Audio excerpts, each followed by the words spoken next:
Dituding lakukan pelecehan ke Asprey, Hotman Paris buka suara.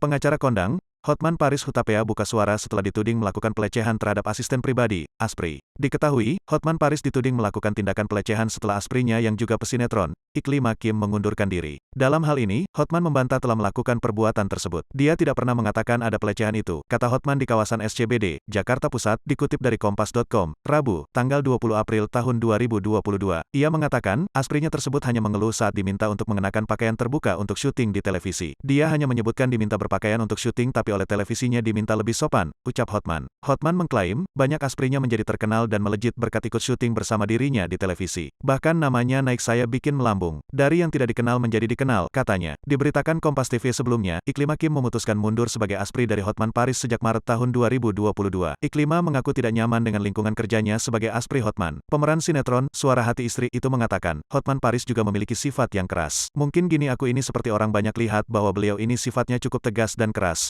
ucap Iklima.